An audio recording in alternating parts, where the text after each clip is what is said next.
Every individual has to learn and practice what they want to achieve perfection of, were the famous thoughts of Socrates.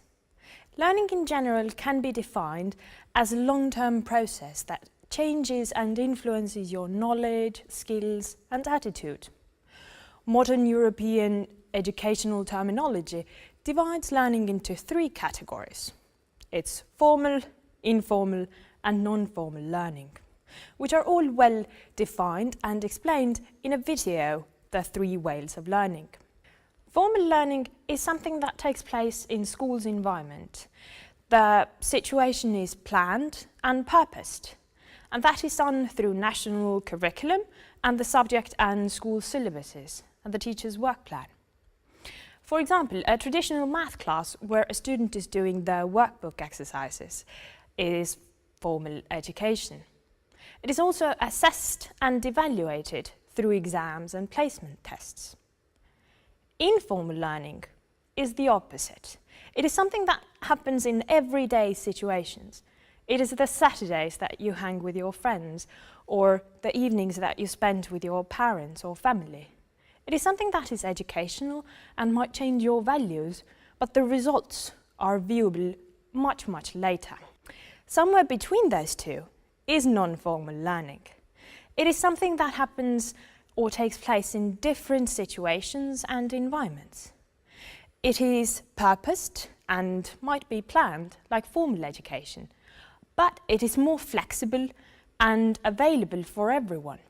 And most importantly, it should happen voluntarily. Non-formal education is both social and individual learning. It is something that you can do in extracurricular activities or subjects where you use active and interactive study methods. It's also individual learning, your own idea and aim to educate yourself. For example, learning a new skill, like playing a guitar through YouTube videos. In order for the study process to be more enjoyable and fruitful, we need to combine those two, something that is set by the national curriculum and also more flexible and innovative, like the non-formal learning process. Learning takes place when there is something interesting for the student or pupil. It is something that can influence you, something that brings out emotions and allows yourself to find answers to certain questions that you are looking for, requirements that you want to fulfill. In order for that to happen, you need to have belief in yourself and your self-esteem that you can manage obtaining that value. Formal learning focuses mainly on that particular value, the value of the subject and what you are particularly learning. Non-formal education, on the other hand, focuses on the process, the emotion that it brings out in you, and how you are learning. That's why it is said it's important to use your more creative side. Learning is important because through that we learn new things, skills, and can change our attitude. It is rather pointless if we do it only up to the exams or if we forget about the things next week.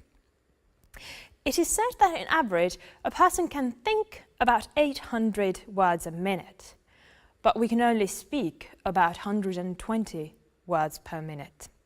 Therefore, it is evident that there is enough free energy and time for a listener to not only pay attention to what is said, but at the same time make connections and think about how to actually implement what is said in the real life.